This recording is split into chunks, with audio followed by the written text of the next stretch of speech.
नमस्कार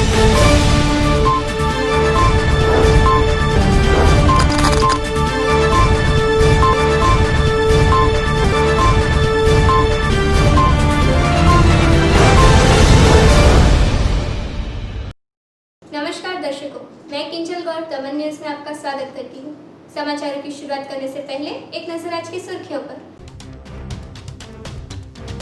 वलसाड के सेगवी गांव में हुआ लूट विद मर्डर किस्सा, आरोपी पुलिस की गिरफ्त में।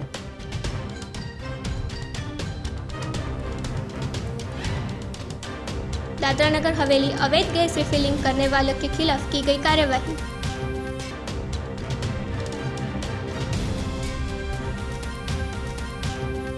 पारडी में बलात्कार का शिकार हुई युवती को चाचा की देखरेख में सौंपने की अर्जी हुई नामंजूर।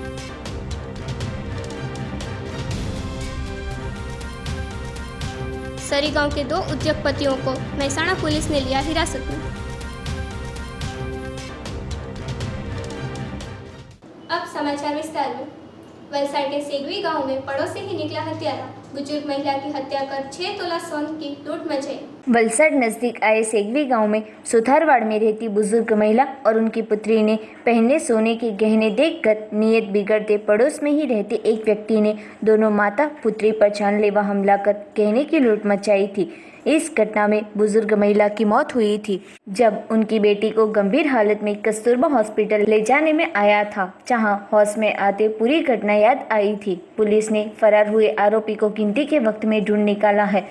इस घटना अंतर्गत मिली जानकारी के अनुसार सेगवी गांव में सुथारफलिया में रहते 85 वर्षीय हंसाबहन हरिलाल मिस्त्री और उनकी 62 वर्षीय बेटी मीनाक्षी बहन मिस्त्री अपने घर पर थे। तब बाजू में रहता लालू मिस्त्री उनके घर में आ पहुंचा था और सोने के गहने लूटने के इरादे से हमला किया था और इस हमले में हंसा बहन की मौत हुई थी, जब मीनाक्षी बहन को भी हमले में चोट पहुंचाकर बंधक बनाकर कुछ 6 तोला जितने सोने के गहने की लूट मचाकर फरार हो गया था। घटना के बाद शोर मचाते आसपास के लोग आ पहुंचे थे और बंधक रहे मीना बहन को छोड़कर तुरंत कस्तूरबा हॉस्पिटल में इलाज हेतु भर्ती करने में आया था, जहां इलाज के बाद होश में आते उन्होंने पूरी हकीकत पुलिस को बताते पुलिस ने लालू के खिलाफ लूट विथ मर्डर का गुना दर्ज कर आरोपी को गिरफ्तार किया है। इस घटना को लेकर पूरे पंथक में भारी सनसनी फैल गई थी और जिला पुलिस प्रमुख के सीधे दिशा निर्देश से पुलिस ने केस को तुरंत ही डिटेक्ट कर पत्रकारों को माहिती दी थी।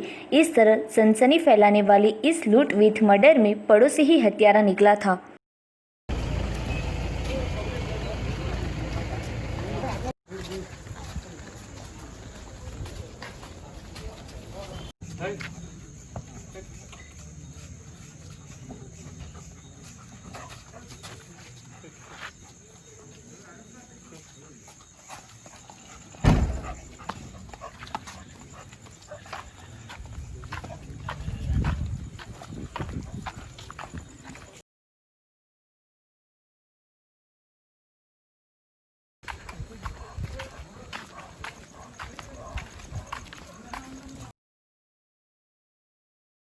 વલસાડ જિલ્લાના વલસાડ રૂરલ પોલીસ સ્ટેશનની હદના સેગવી ગામે આજરોજ એક સુથાર ફળિયામાં બનાવ બનવા પામેલો હતો। તેમાં હંસાબેન કરીને એક ઉંમરલાયક બેન અને તેમની દીકરી મીનાબેન વસવાટ કરતા હતા। તેઓને ઈજાગ્રસ્ત હાલતમાં માહિતી મળતા ત્યાંથી એમને સારવાર માટે લાવવામાં આવેલા અને હંસાબેન જે છે તે મરણ ગયેલા હતા અને તેમની દીકરી જે મીનાબેન છે તેની સારવાર કરવામાં આવેલી અને તેઓ હાલમાં સ્વસ્થ છે। તેઓના દ્વારા માહિતી મળેલી કે તેમની બાજુમાં રહેતો લાલુ મિસ્ત્રી કરીને જે ઈસમ છે તેમણે તેમની માતા ઉપર હુમલો કરી અને તેમના ઉપર પણ હુમલો કરી અને સોનાના દાગીના, હાથના પાટલા, ચેન અને બુટ્ટી લઈને જતો રહેલો છે અને આરોપીની શોધખોળ હાલમાં ચાલુ છે અને જે ઈજા પામનાર બેન છે તેઓની તબિયત પણ સારી છે, તેઓની ટ્રીટમેન્ટ ચાલુ છે। આરોપી અને મરણ જનાર પાડોશી છે, બાજુમાં જેમના ઘર છે અને હાલમાં વધુ તપાસ ચાલુ છે। હાલમાં તો બેન જે જણાવે છે એ પ્રમાણે એકલો જ એ લાલુ મિસ્ત્રી જ હતો તેવું જણાવે છે।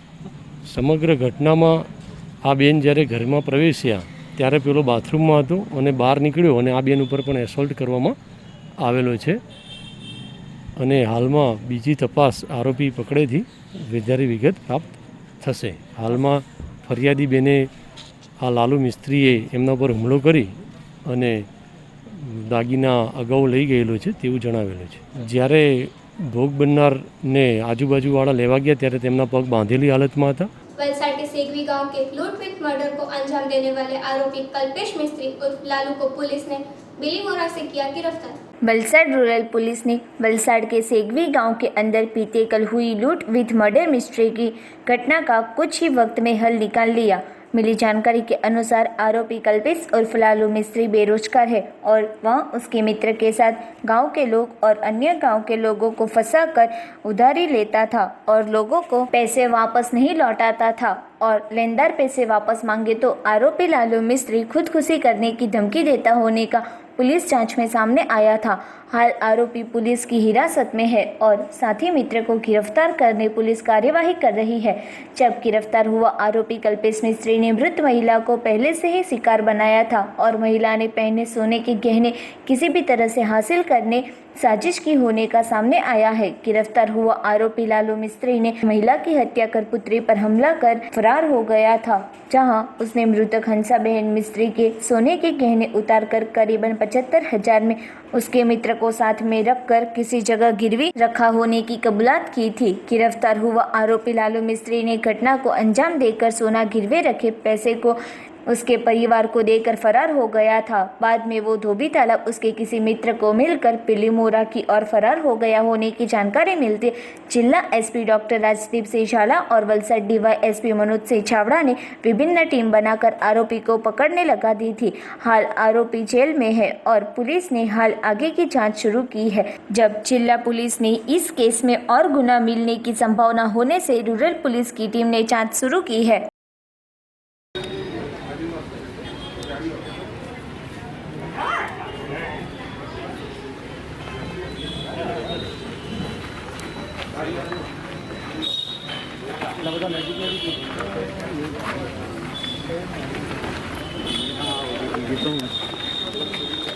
પાછળ બે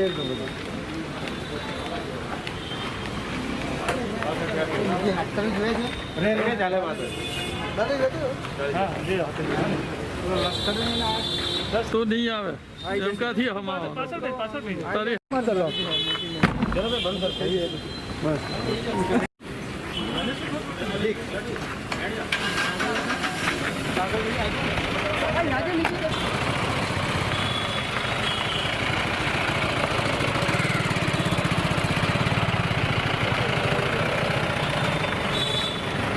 વલસાડ રૂરલ પોલીસ સ્ટેશનની હદમાં સેગવી ગામે સુથાર ફળિયામાં સાંજના 5 વાગ્યાના સુમારે એક વૃદ્ધ મહિલા હતી અને તેની દીકરી બંને ઘરે રહેતા હતા.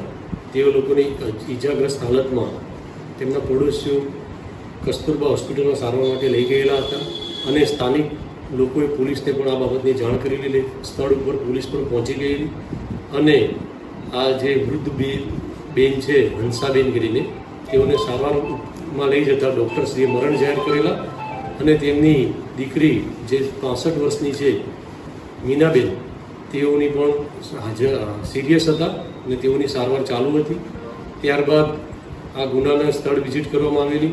પોલીસ અધિક્ષક શ્રી વલસાડના માર્ગદર્શન હેઠળ અને સુપરવિઝન હેઠળ જુદી જુદી ટીમો બનાવી એલસીબી, લોકલ પોલીસ, સીપીઆઈ સાહેબ એ બધાની ટીમો બનાવી અને તપાસ કરવામાં આવી રહેલી હતી. ત્યાર દરમિયાન આ ભોગ બનનાર મીનાબેન ધ્યાનમાં આવતા તેઓને ગભરાઈ ગયેલા હતા. તેઓને શાંતિથી સાંત્વના આપી અને પૂછપરછ કરતાં તેઓએ જણાવેલું કે બાજુમાં રહેતો કલ્પેશ ઉર્ફે લાલુ ચિમનભાઈ મિસ્ત્રી નાઓએ પોતાને છેતરી અને પોતાને કામ આપવાના છે તેમ કહી રસોઈનું કામ આપવાના છે તેમ કહીને અંબા માતાના મંદિરે જવાનું કહેલું અને ત્યાં ગયેલા. ત્યાં દરમિયાનમાં તેણે આ હંસાબેનને માથાના ભાગે બોથડ પદાર્થથી ઈજા કરી અને લૂંટ કરેલી અને આ બેન પણ આવી જતા તેઓના પણ હુમલો કરેલાની હકીકત જણાવેલી અને આ અનુસંધાને લૂંટ વિથ મર્ડરનો ગુનો દાખલ કરવામાં આવેલો અને આ ગુનામાં જે આરોપી છે લાલુ કલ્પેશ ઉર્ફે લાલુ ચિમનભાઈ મિસ્ત્રીના ઘરે તપાસ કરતાં તે મળી આવેલો ન હતો અને જુદી જુદી ટીમો બનાવી અને તપાસ કરતાં તે આરોપી તેની માસીના ઘરે બિલીમોરા ખાતે હોવાની હકીકત પ્રાપ્ત થતાં ત્યાં જે તપાસ કરતાં તે મળી આવતા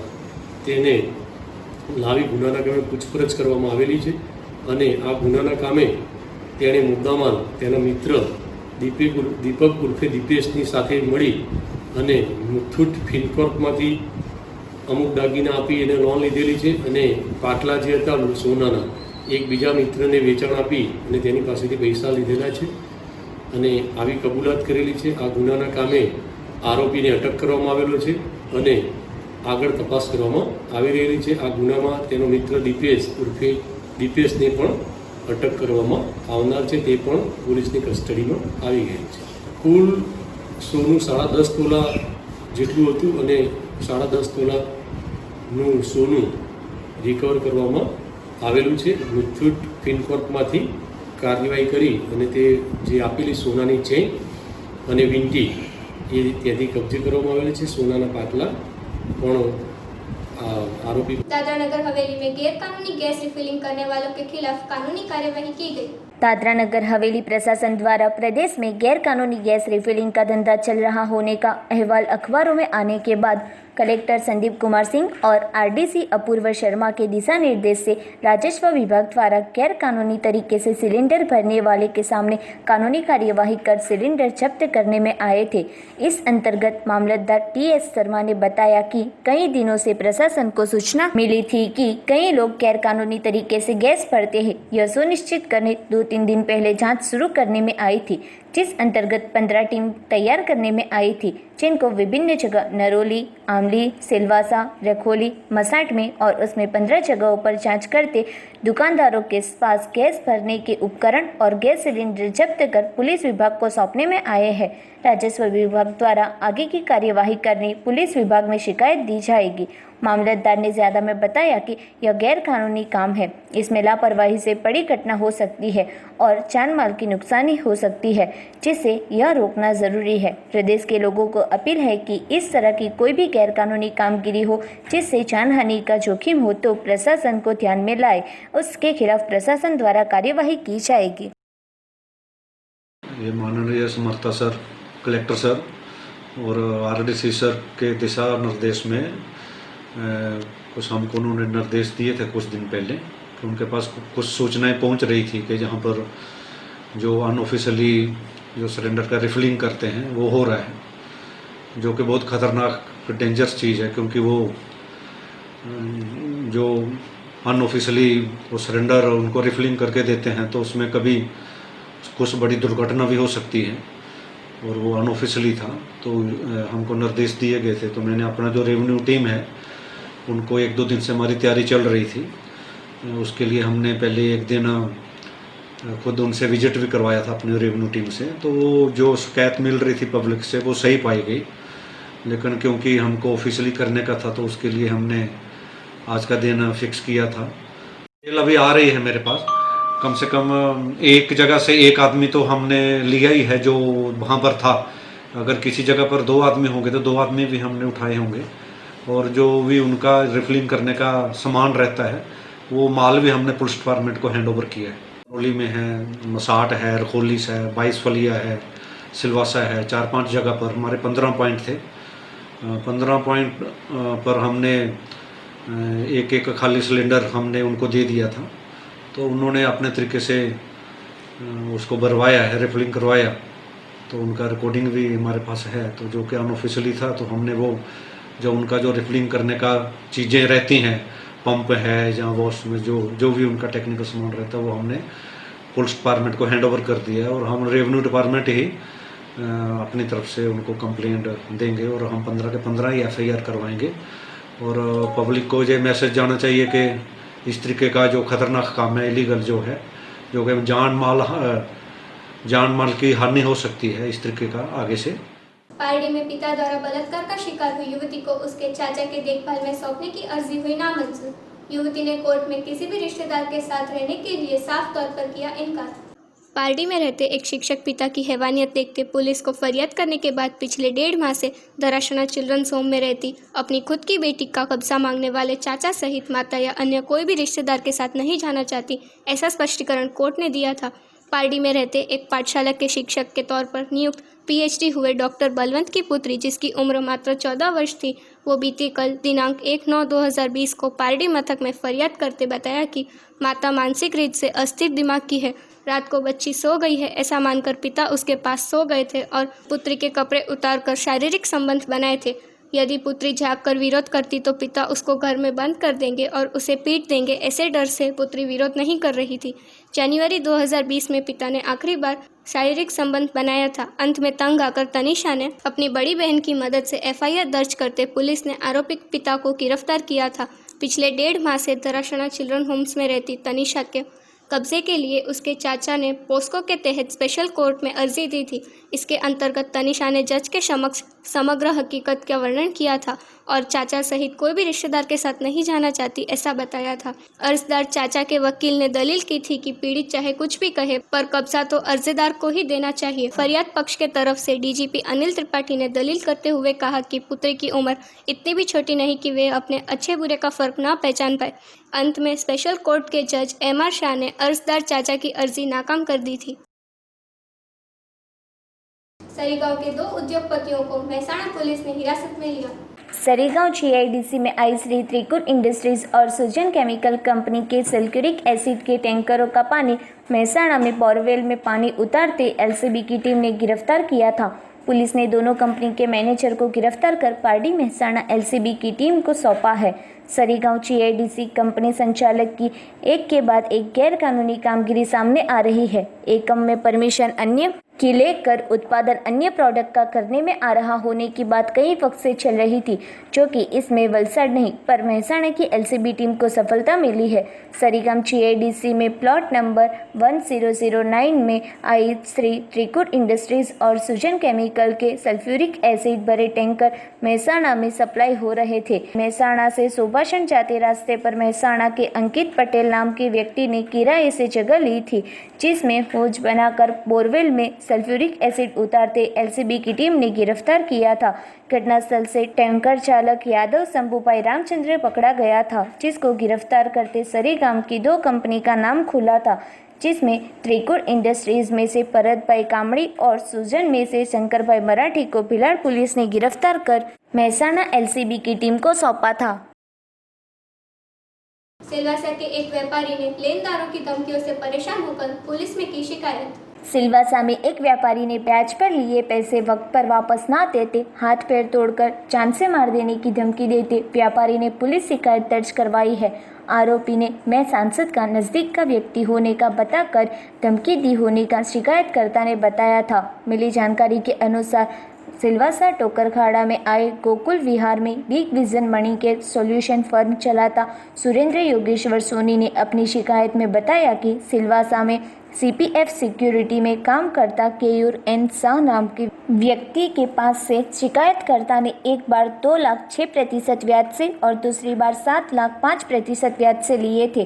फरवरी तक वक्त पर ब्याज दिया था, जिसके बाद लॉकडाउन की वजह से ब्याज नहीं दे पाया था, जिसको लेकर बीती 30 दिनांक को केयूर शाह और शिकायतकर्ता सुरेंद्र के बीच बाल भवन नजदीक आए चेन स्वीट दुकान नजदीक कहासुनी हुई थी, जिसमें आरोपी ने बताया कि मैं सांसद मोहन डेलकर का नजदीक का व्यक्ति हूँ, मेरे पैसे वापस नहीं करोगे तो खेत में ले जाकर हाथ पैर तोड़कर नदी में फेंक दूंगा, जिसको लेकर शिकायतकर्ता सुरेंद्र सोनी ने शिकायत दर्ज करवाते पुलिस ने आईपीसी 452, 341, 323, 504 और 506 के तहत शिकायत दर्ज कर जांच शुरू की है।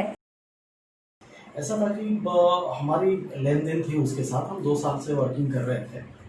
बीच में हमने भी बहुत सारे पैसे उसको दिए गए, तो कुछ पैसे जो 9 लाख रुपए हमें देने थे उसे, उसमें 2 लाख रुपए मैंने 7 अगस्त को दिया था। और मैंने बोला था कि बिजनेस अभी लॉकडाउन चल रहा है, बहुत ख़राब सिचुएशन है, मैंने भी मार्केट में पैसे डाले हुए थे, जो पैसे रिटर्न नहीं आए तो मेरे से ले लेना, लेकिन थोड़ा सा टाइम लगेगा, मैं तुम्हें पैसे दे दूंगा। लेकिन वो मुझे क्या है, जान से मारने की धमकी, सुसाइड करने के लिए कि तुम नदी में कूद जाओ, मेरे नाम से चिट्ठी बना के, ये बहुत सारी बातें उसने करना चालू कर दिया। मैंने कई साल से, ये 3-4 महीने से चल रहा था, मैंने उसको समझाया कि अभी लॉकडाउन चल रहा है, तुम रुक जाओ, अभी सिचुएशन बहुत खराब है, लोगों के पास खाने के पैसे नहीं। फिर भी मैंने उसको इस 7 तारीख को 2 लाख रुपए दिए थे। और मैंने बोला था कि तुम शांति रखो, हमारा एक काम चल रहा है बॉम्बे में, वहां से पैसे आएगा तो तुम ले लेना। लेकिन उसने माना नहीं, वो मेरे को मारपीट, घर पे ताला मारने का कि तुम्हारे घर से बाहर निकाल दूंगा, बच्चे लोगों को ताला मार दूंगा, तुम्हें सोसाइटी में खींच के मारूंगा सबके सामने। फिर ये सारी बातें, यहाँ तक उसके बाद भी उसने बोला कि तुम एक काम करो, मेरे नाम से चिट्ठी बना के और नरौली खाड़ी में कूद जाओ। ये बहुत सारी चीजें उसने सामने से बोलना चालू कर दिया, जिसकी रिकॉर्डिंग मैंने आप लोगों को प्रोवाइड किया है, वो जो मेरे सामने। फिर मेरे दिमाग में आया कि क्यों ना हमारे जो पत्रकार मित्र बंधु, मैं उनसे एक बात करूं। तो मैंने सुधीर रमन पाठक जी से बात किया कि पाठक साहब, इस तरह से एक बात चल रही, क्या आप मुझे कुछ सपोर्ट कर सकते हैं क्या? तो बोले जरूर सर, आप कानून का सहारा लीजिए, या तो मैं चाहता हूं तो एक बार मैं उससे बात कर लेता हूं। फिर उन्होंने एक बार उससे बात भी करने की कोशिश की, लेकिन मैं बोला जाने दो, मैं कानून का सहारा ले लेता हूँ। फिर मैं कानून के पास गया और मैंने एफआईआर कराई। हमारे प्रशासन ने मुझे बहुत अच्छा सपोर्ट किया। प्रशासन ने बोला कि हम इसके साथ में संज्ञान लेंगे और जरूर लेंगे, आप बेफिक्र रहिए, आप अपना बिजनेस कीजिए, किसी भी तरह का कोई दिक्कत नहीं आएगा। वो धमकी ये देता था कि मैं किसी को नहीं जानता, मुझे पैसे चाहिए। मैंने बोला मैं तुम्हें पैसे दूंगा, लेकिन तुम जान से मारने की धमकी मत दो। तुम्हें पैसे चाहिए, मैं पैसे दूंगा। बिजनेस चल रहा है, लॉकडाउन चल रहा है, ये लॉकडाउन में लोगों के पास पैसे नहीं है। फिर भी सर मैंने उसको 2 लाख रुपया दिए, ये 7 अगस्त को व्हाइट पेमेंट दिया। उसने मुझे छोटे छोटे अमाउंट में दिया था 9 लाख रुपया, और अभी तक मैंने उसको 47,000 हर महीने, वो मेरे से 2 साल तक पैसे लेके गए। समझिए कितने पैसे होते हैं। मैंने वो पैसा छुआ ही नहीं। फिर भी मैंने बोला चलो, पैसे मेरे कुछ लोग थे जिसको मैंने जीएसटी भरने के लिए दिया था, वो लोग इधर से, कुछ लोग तो निकल गए, कुछ लोग इधर है जिनके बिजनेस नहीं चल रहे। 2 साल से चल रहा था और ये छोटे छोटे पैसे करके 9 लाख रुपए हो गए थे, जो 5/7/2019 को हमने के एक प्रॉमिस नोट भी बना दिया था। पैसा 2 लाख रुपया जो 6% पर महीने पे था, और 5-7 लाख रुपया 5% पर महीने पे था। अगर आप जोड़ के देखें तो 12-5-60% होता है, और 12-72% होता है साल में। फिर भी हमने बोला ठीक है, कोई होता है, बिजनेस का पार्ट है, उसमें कोई मतलब नहीं है। 2 साल तक उसको कंटिन्यू मैंने फरवरी तक पैसा दिया है। फरवरी के बाद लॉकडाउन हुआ, फिर मैं एक भी पैसा उसको नहीं दे पाया। मैंने बोला कि मैं इंटरेस्ट नहीं दे पाऊंगा, मैं तुम्हें मूलधन दे दूंगा। और उस मूलधन 7 अगस्त को मैंने 2 लाख रुपया उसको मूलधन दिया। उसके बाद भी वो मुझे प्रेशर दे रहा था कि अगस्त में मुझे पूरे पैसे चाहिए, नहीं तो तुझे जान से मैं मार डालूंगा। हाँ, वो 10 लाख बता रहा है, मैंने मना कर रहा है कि मैं 9 लाख रुपए का है। वो ऐसा ही मांग रहा है, वो इसके लिए कि मुझे इंटरेस्ट भी चाहिए जोड़ के। जी, इंटरेस्ट भी चाहिए 5 महीने का। 5 महीने। तो वो 5 महीने का आप इंटरेस्ट नहीं दे रहे हैं? नहीं, हम बोल दिए कि अभी तो लॉकडाउन चल रहा है, अभी तो लोगों के पास पैसे नहीं, तुम्हारा मूलधन जो वो मैं दे दूंगा। नहीं, उसके बाद उसने क्या किया, मुझे वो जैन स्वीट्स के पास, तुषार शाह के ऑफिस के पास वो बुलाया। ये 2 महीना पहले, ये मतलब मई और जून की बात है। बोले कि अब लॉकडाउन खुल चुका है, तुम इधर आओ। तो मैं आया। फिर वो वही पैसे की बात करने लगा। फिर बोला वो कि तुम मुझे जानते नहीं हो, मैं तुझे वाड़ी पे ले जाऊंगा, तुम्हें पता नहीं मैं किसके पास काम करता हूँ, तुमको पता है कि मैं मोहन भाई के पास काम करता हूँ, और तुमको मैं कई बार समझा चुका हूँ कि मेरे से नहीं लगने का, तुम सीधा सीधा मुझे पैसे दो। मैंने बोला भाई बात सही है, लेकिन लॉकडाउन चल रहा है, थोड़ा रुक जाइए, मेरे पास भी अभी पैसे नहीं है, पैसा आएगा तो जैसे आएगा मैं आपको दूंगा। फिर भी इस तरह के वो कई धमकियां देता रहा, गाड़ी पे बुला के। वहां पे जब भी कुछ होता वो वहीं पे बुलाता था, चलो इधर आओ। अभी देने का ऑलमोस्ट देखो 7 लाख रुपया तो राइटिंग में, 9 लाख था जिसमें 2 लाख दे दिया, मेरे को 7 लाख रुपया उसका जो है वो राइटिंग में है। और हमने जो अभी तक बहुत सारे उसको हमने पैसे दिए हो। अब रही प्यार मोहब्बत की बात, तो उसने तो मानी नहीं। जिस बिजनेस टू पार्ट उसने बिजनेस पार्ट से बात ही नहीं। मैं 9 लाख का अभी तक मैंने 11.5 लाख से ऊपर का इंटरेस्ट दे चुका हूँ। 11.5 लाख रुपए इंटरेस्ट दे चुका और 2 लाख रुपए मूलधन दे चुका। और मैंने एक साथ पैसे नहीं लिए, 1 लाख 1.5 लाख 50,000 करके। मेरा नाम सुरेंद्र सोनी है, मैं big vision money care solution का प्रोप्राइटर हूँ। मैं कंसल्टेंसी फॉर्म चलाता हूँ, मैं सारे बैंक्स की एजेंसीज वगैरह है मेरे पास में, मैं बैंकों के साथ काम करता हूँ, इनकम टैक्स रिटर्न वगैरह सारी चीजें करता हूँ। दमन न्यूज में वक्त है एक ब्रेक का।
बार फिर से स्वागत है आपका। सरीगांव औद्योगिक विस्तार में कलर युक्त प्रदूषित पानी की वजह से जीपीसीबी में दर्ज हुई फरियाद। वलसाड जिला के सरीगांव औद्योगिक विस्तार का विकास नजदीकी गांवों के लिए विनाशकारी बन रहा है, इसलिए विस्तार में बार बार औद्योगिकों के द्वारा केमिकल युक्त प्रदूषित पानी छोड़ने की वजह से वह पानी खेती के लिए बड़ा नुकसानकारी है। इस अंतर्गत बहुत बार जीपीसीबी में रजूआत करने के बाद एक बार फिर से मांडा गांव विस्तारों में कलर वाला प्रदूषित पानी देखते गांव के सरपंच प्रभुभाई ठाकरिया ने सरीगांव जीपीसीबी प्रादेशिक कार्यालय में फरियाद करते कार्यालय के अधिकारियों द्वारा स्थल पर पहुंचकर पानी के सैंपल्स लेने में आए थे और लेबोरेटरी में जांच हेतु भेज दिए थे। सरीगांव नारगोल मार्ग पर सीईटीपी प्लांट नजदीक कलर और केमिकल युक्त पानी बहते हैं। मांडा ग्राम पंचायत सरपंच प्रभुभाई पटेल के साथ गांव के कलेक्टर और आगेवान ने स्थल की मुलाकात ली थे। समस्या का हल ढूंढने का प्रयास किया था, मगर घंटों संघर्ष करने के बाद भी केमिकल युक्त प्रवाहित छोड़ देने में आया था और समस्या का हल न मिलते अंत में जीपीसीबी विभागों के अधिकारियों को फरियाद की थी। सरीगांव जीपीसीबी विभागों के कर्मचारियों राजेश मेहता तथा सहयोगी स्थल पर पहुंचते प्रदूषित पानी के सैंपल्स लेकर इकाइयों को द्वारा पानी छोड़ने में आया था और इस अंतर्गत जांच करने का भरोसा दिलाया था। मांडा गांव के सरपंच प्रभुभाई ठाकरिया के बताए अनुसार सरीगांव स्थित अनेक इकाइयों को द्वारा वर्षों से पर्यावरण को नुकसान हो ऐसी निंदनीय प्रवृत्ति हो रही है और भुगतान मांडा गांव के आदिवासी किसानों को करना पड़ता है। सरीगांव प्रादेशिक जीपीसीबी के कार्यालय प्रदूषण फैलाने वाले लोगों की पहचान करने में निष्फल रहे थे। लंबे समय से डरूठा और टोकर खाड़ी में प्रदूषित पानी छोड़ने में आता है, जिसकी वजह से मछुआरों और अन्य जलचर प्राणियों को मृत हालत में मिलने की घटना भुगताल में दर्ज हुई थी। ये हमारा मांडा प्लास्टिक जो टोकर खाड़ा नाम थी आ खाड़ी है અને એ આ વિસ્તારમાં વારંવાર કેમિકલ યુક્તનું પાણી નીકળે છે। હવે કેવી રીતે નીકળે છે એ લોકો, કારણ કે બેદરકારી એ લોકોની જીઆઈડીસી વાળાની બેદરકારીથી કામગીરીથી આખું કાયમ અમે રજૂઆત કરવા છતાં પણ પાણી છોડવામાં આવે છે અને એના લીધે અમારે એના પાછળ ખેડૂતોની ખેતી છે એટલે એમને ગમે એટલે બી રજૂઆત કરે પણ એને કોઈ એની કાર્યવાહી કરતા નથી અને ગામ લોકોને એમાં ભોગવવું પડે છે। અને હવે પછી જો આ બાબતમાં જો બંધ નહીં થાય ને બંધ નહીં કરે તો અમે આખું ગામના લોકોએ ગાંધીજીની ત્યાં માર્ગે ઉતરીને અને કાયદાનો બી ભંગ કરીને અમે જે પણ કંપનીઓ છે કે જે અધિકારીઓ છે એને ઓફિસે જઈને અમે રેડ પાડીશું અને એનો બંધ કરાવશે, અમે કાર્યવાહી કરીશું। અમે સરીગામ જે જીપીસીબી છે અમને જાણ કરી છે પણ હજુ સુધી એ લોકો કંઈ આવ્યા નથી। એ લોકો રિપોર્ટ પણ નથી આપતા, શું કરી ગયા છે, કોનું પાણી આવતું છે, શું છે એ લોકો બી ધ્યાન આપતા। આગળ બી આ રીતનું થયું છે ને ખાડીમાં બધી માછલીઓ મરી ગઈ હતી અને આ જ પાણી અમે ખેતીમાં વાપરીએ છીએ, તો અમે કેવી રીતે વાપરવાના? જે પશુઓ છે એ લોકો બી આપણે એને પાણી પીવાનું થાય છે, આટલું બધું પાણી જાય છે અત્યારે કે એને કેવી રીતે અમે ખેડૂત લોકો અત્યારે એનો યુઝ કરશું? નુકસાન થાય। આ બધું પાણી છે ને અમારે ખેતરમાં જતું હોય અને અહીંયા લાસ્ટ આપણે ટૂંક સુધી આ સુધી ખાડીમાં પાણી જાય છે અને બધે જેમ નુકસાન થાય છે। દરેક અધિકારીઓ ધ્યાન આપતા નથી, એ તાત્કાલિક બંધ થવું જોઈએ એમને માંગ। बिलाड़ के पास दिल्ली मार्ग पर आयसर टेम्पो के टक्कर मारते बाइक लेकर खड़े व्यक्ति की दर्दनाक मौत। वापी टाउन में रहते और उमरगांव स्टेशन के पास कटलरी की दुकान चलाते मांगीलाल शेरवी और हरीराम शेरवी मंगलवार के दिन अपनी बाइक हीरो होंडा पर उमरगांव से वापी की ओर जा रहे थे। उस दौरान संचान भिलाड़ रोड पर दिल्ली मार्ग पर होंडा शोरूम नज़दीक अपनी बाइक लेकर खड़े थे। उस दौरान रात के 8:15 बजे के आसपास तहमोत्तर आयसर टेम्पो नंबर 06TT9911 का चालक अपना टेम्पो तेज़ गति से चलाकर जान माल की परवाह किए बिना पीछे से खड़े हीरो होंडा की बाइक को टक्कर मारकर एक्सीडेंट कर बाइक के पास खड़े हरीराम सिरवी, जिसकी उम्र वर्ष 28 को गंभीर चोट पहुंचते घटनास्थल पर मौत हुई थी, जब मांगेलाल, जिसकी उम्र वर्ष 40 के हाथ, पैर और शरीर पर चोट पहुंचाकर टेम्पो चालक टेम्पो छोड़कर फरार हो गया था। इस बनाव की शिकायत भिलाड़ पुलिस स्टेशन में मोहनलाल शैसाराम सीखी, जो वापी रहता है, उनके द्वारा करते पुलिस ने टेम्पो चालक के खिलाफ गुनाह दर्ज कर जांच शुरू की है।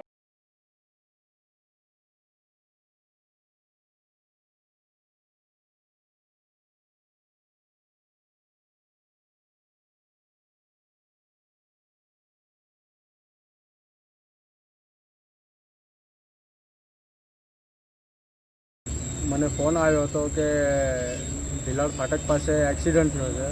હું શોધતા ગયો તો ભિલાડ દિલ્હીનો જે ગેટ છે એની પાસે જે એક્સિડન્ટ થયું હતું ને ત્યાં મેં જઈને જોયું તો વી ટ્રાન્સની ગાડી હતી અતિ ભારે અને ગફલત રીતે ગાડી ચલાવતો હતો ને એણે સીધું ઊભેલી ગાડીની અંદર ઠોકી દીધું. એની આગળ ટ્રક ઊભી હતી, ટ્રકની પાછળ બાઇક હતી, બાઇક પર બે સવાર હતા અને એની પાછળ વી ટ્રાન્સવાળી ગાડી આવતી હતી. એણે સીધી જોયા વગર આખી ઠોકી દીધી, જેની અંદર એક ભાઈનું મૃત્યુ થયું છે અને એક ભાઈને અતિ ગંભીર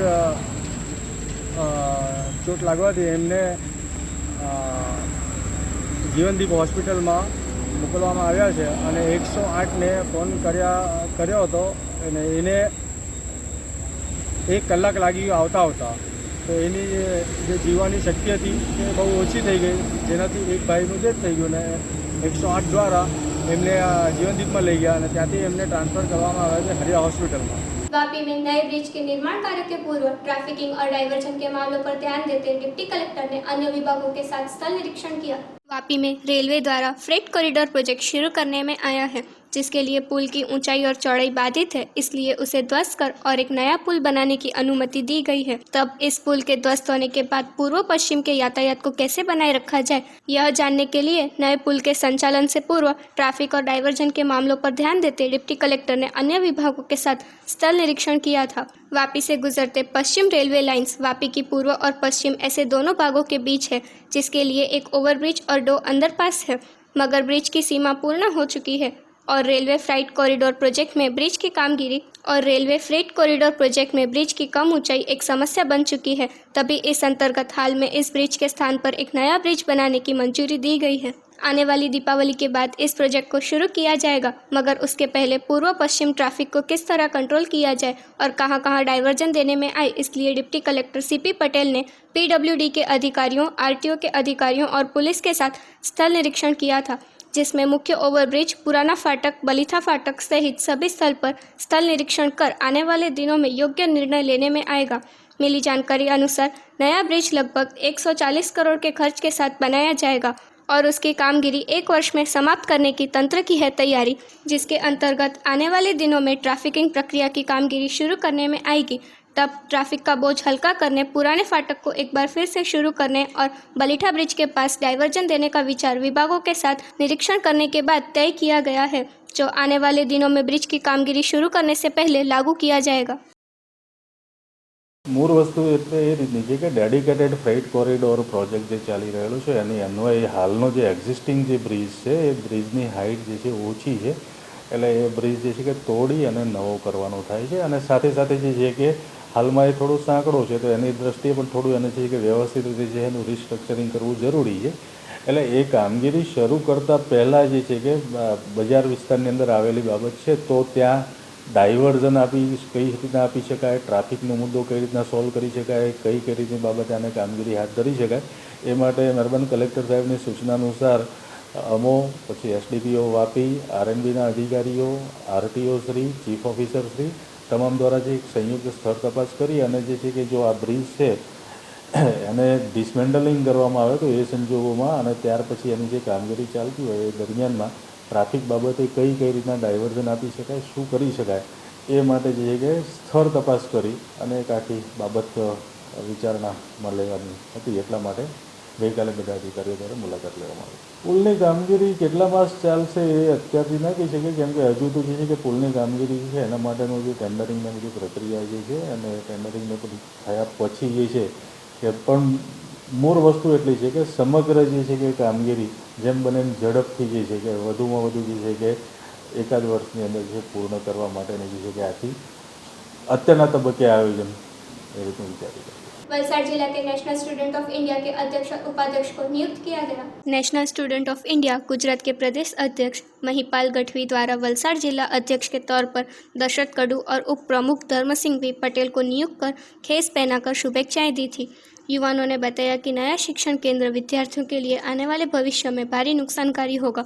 सामान्य व्यक्तियों के लिए ग्रेड की पद्धति विद्यार्थियों को मानसिक तरीके से कमजोर कर देती है। वर्तमान में युवाओं द्वारा बेरोजगार विद्यार्थियों के हित में मार्गदर्शन देने में आया था। वलसाड जिला प्रमुख दिनेश पटेल, माजी सांसद किशन भाई पटेल, वसंत पटेल, सोमा भाई बात्री, बाबू भाई वर्ठा सहित कांग्रेस के अग्रणी उपस्थित रहे थे।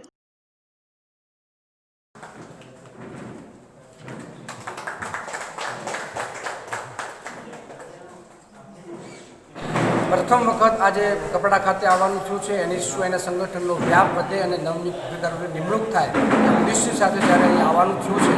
અમુક લેભાગોને લુચા તત્વોના કારણે કપરાડા વિધાનસભાની જ્યારે પેટા ચૂંટણી યોજાવાની છે એમાં NSUIનું સંગઠન એક ગભો તો ગભો મિલાવીને કોંગ્રેસ પાર્ટી તરફ પોતાનું મતદાન કરાવી શકે અને વધુથી વધુ યુવાનો અને વિદ્યાર્થીઓને જોડાઈ શકે એ માધ્યમથી આજે આવવાનું થયું છે.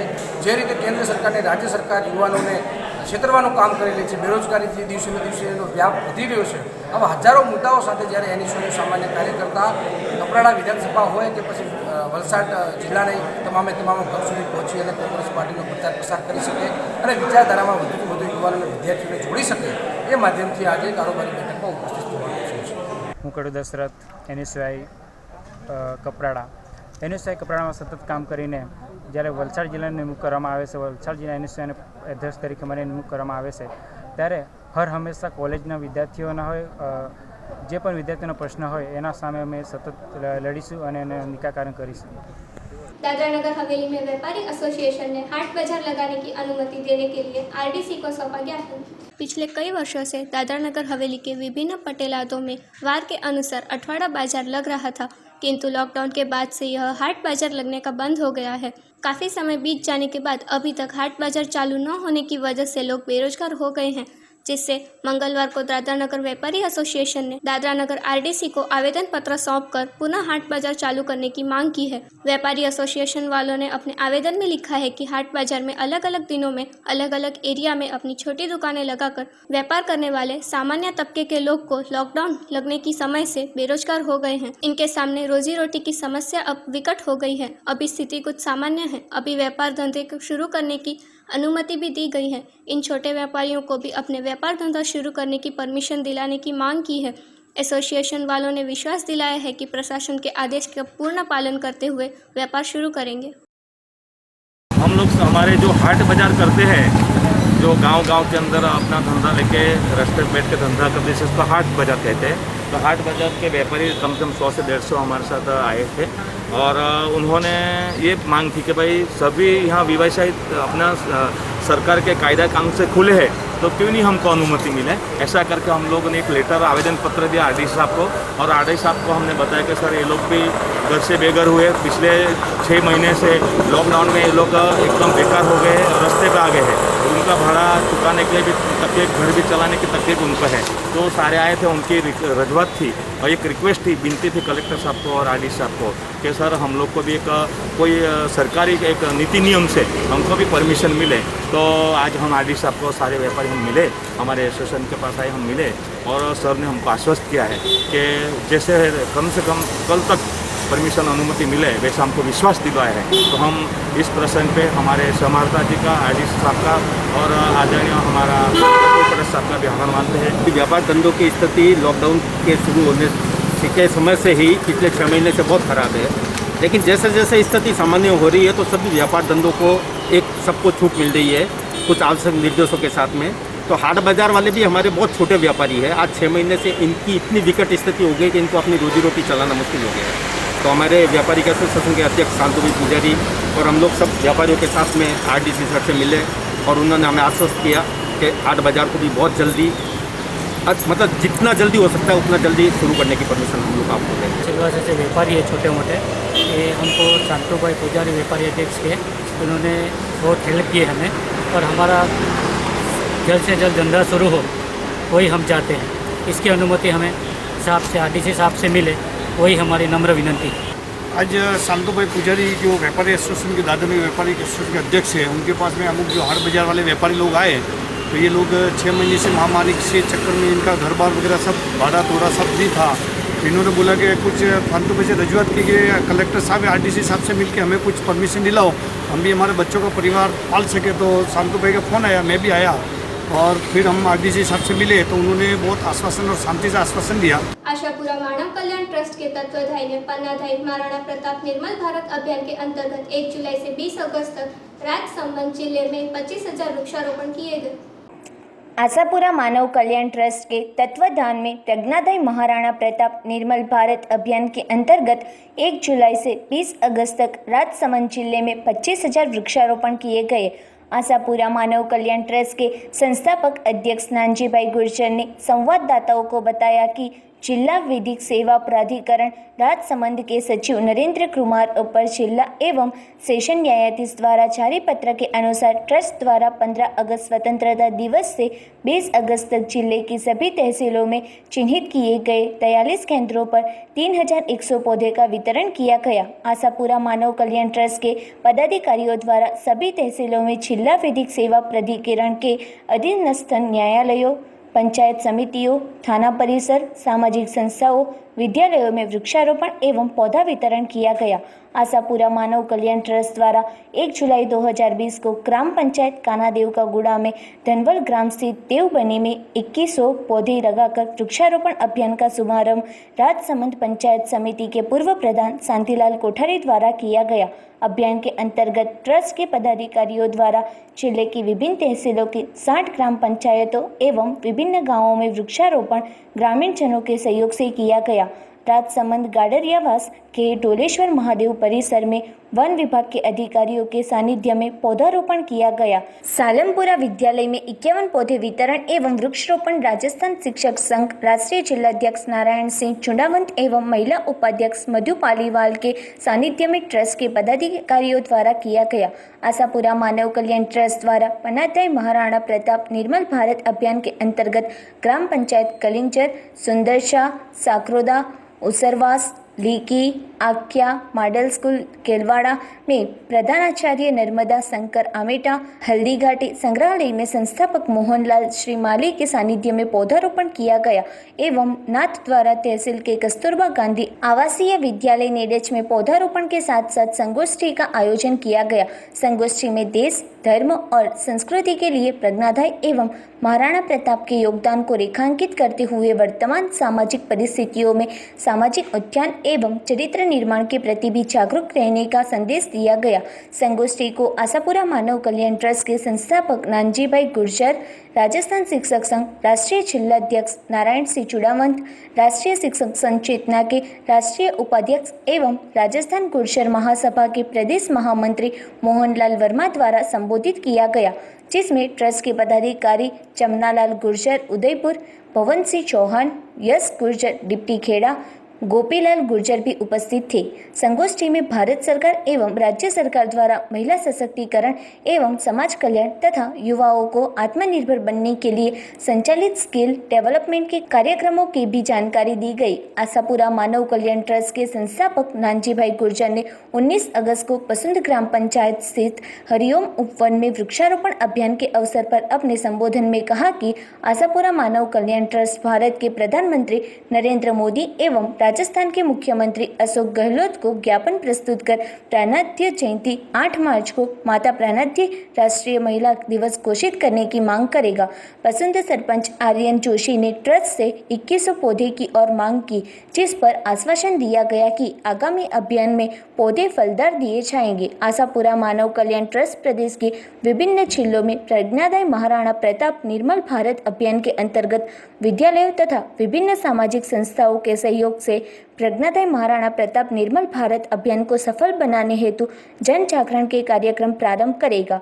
जन जागरण के अंतर्गत संगोष्ठी, निबंध प्रतियोगिता, प्रज्ञाधाय एवं महाराणा प्रताप से संबोधित साहित्य वितरण, महिला एवं युवा सम्मेलनों राजसमंद सहित प्रदेश के विभिन्न जिलों में सितंबर 2020 से प्रज्ञाधाय जयंती 8 मार्च 2021 तक आयोजित किए जाएंगे। हमने 2 महीने पहले वापी शहर चल्ला में पौधे रोपण की शुरुआत की थी और इसके बाद में फिर हमने राजसमंद डिस्ट्रिक्ट राजस्थान, मेरी जन्मभूमि क्षेत्रफल में, मेवाड़ क्षेत्रफल में पन्नाधाय महाराणा प्रताप निर्मल भारत बनाओ उस योजना में हमने 25,000 पौधे वहाँ पे हमने लगवाए और वितरण किए। 2 महीने में हमने 25,000 पौधों का टारगेट था वो हमने पूरा किया। इस साल में 2015 में हमने 250 पौधों की शुरुआत की थी हमारी जन्मभूमि से और 2020 में हमने 25,000 पौधे लगवाकर और वितरण करके इस अभियान को यहाँ तक लाने में सफलता प्राप्त हुई। हमें राजसमंद डिस्ट्रिक्ट न्यायालय जज साहिब के माध्यम से, न्यायालय परिवार के माध्यम से हमें सपोर्ट मिला था। आठवीं तहसील में 11,000 पौधे हर न्यायालय पे पहुंचाने का और वितरण करने का।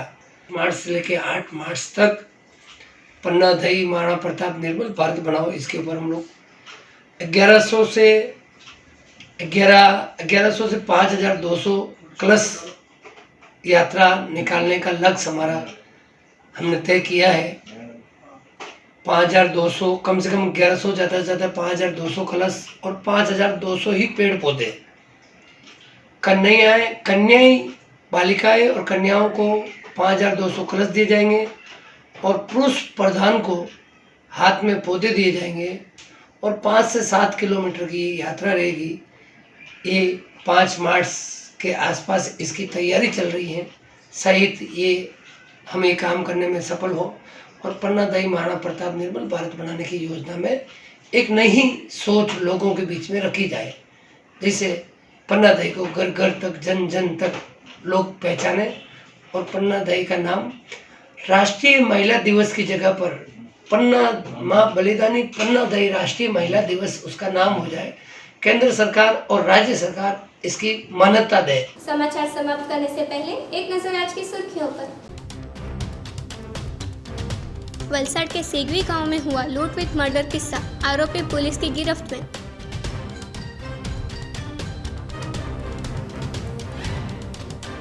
दादरा नगर हवेली अवैध गैस रिफिलिंग करने वालों के खिलाफ की गई कार्यवाही।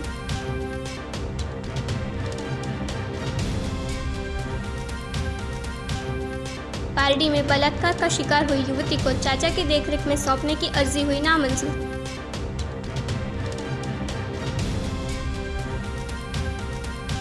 सरी गांव के 2 उद्योगपतियों को मेहसाणा पुलिस ने लिया हिरासत में।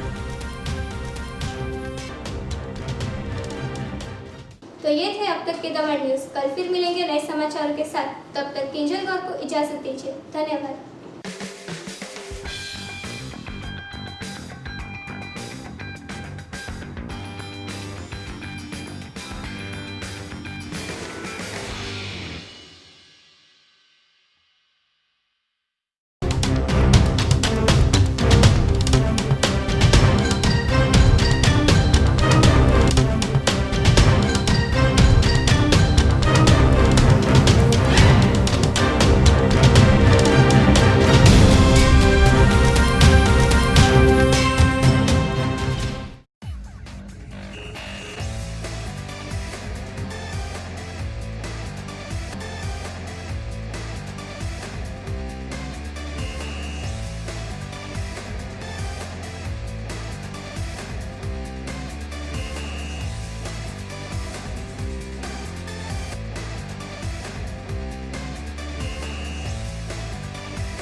हाय, आई एम एसपी पंजा। दोस्तों, इस धरती पर इंसान 2 तरीके से जीता है। पहले अपने भौतिक शरीर से और दूसरे पैसे से। जब भी कोई इंसान इस धरती पे से चला जाता है तो उसकी मौजूदगी कोई नहीं भरपाई कर सकता है, किंतु पैसे की भरपाई हो सकती है। वो कैसे? उसका 3 ही जवाब। पहला जवाब LIC, दूसरा जवाब LIC, तीसरा जवाब सिर्फ और सिर्फ LIC। जब भी मैं लोगों को इंश्योरेंस पॉलिसी परचेज करने के लिए बात करता हूँ तभी कई लोगों के चेहरे पे नो ही आ जाता है, ना ही आ जाता है। ऐसे इंसान के दिमाग में 2 ही नेगेटिव सवाल। पहला नेगेटिव सवाल, LIC मरने के बाद पैसा देती है, इंश्योरेंस क्यों लो? दूसरा नेगेटिव सवाल, LIC लंबी अवधि के बाद मिलता है पैसा, LIC क्यों लो? ये दोनों सवालों को दिमाग के अंदर ऐसे पाल के रखे जैसे दिमाग को चारों ओर चैन से बांध लिया और लॉक कर दिया हो। दोस्तों, डोंट वरी, इस ताले की चाबी आज 3 जॉब से मैं देता हूँ आपको। पहला जॉब, LIC मरने के बाद ही पैसा देती है ऐसा जरूरी नहीं है, LIC जिंदा भी पैसा देती है। इसीलिए तो कहा जाता है LIC जिंदगी के साथ भी, जिंदगी के बाद भी। दूसरा जवाब, क्या आपको ऐसा नहीं लगता इस समय मौत इर्द गिर्द मंडरा रही है? अगर हाँ, तो यही समय है LIC पॉलिसी परचेस करने के लिए, यही उचित समय है। निवेदन है कि आप कृपा करके पॉलिसी सिर्फ और सिर्फ अनीता मैडम से ही लीजिए। थैंक यू, धन्यवाद, जय Hind.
Mister and Mrs Batra, एक छोटी सी प्रॉब्लम हो गई है। There has been mix up. Oh my God. हमारा पैदा मिक्स हो गया है। मैं किसके बच्चे की माँ बनना? वही है। कौन? इसके पिताजी। भाभी जी प्रेग्नेंट हो गए क्या? और अगर वो हुई भी है तो तुझे उससे क्या लेना देना? क्यों नहीं होगा जी? मेरी सारी क्वालिटी वाला बच्चा तो आप ही के पास आ जाएगा ना सर। तेरी क्वालिटी की आइसक्रीम भी ना रखूं घर में मैं।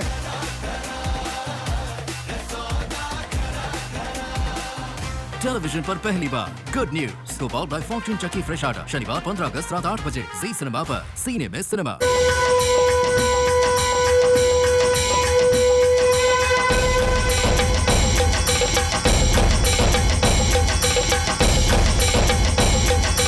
हर रात 7:30 बजे सिर्फ शिमारू टीवी पर।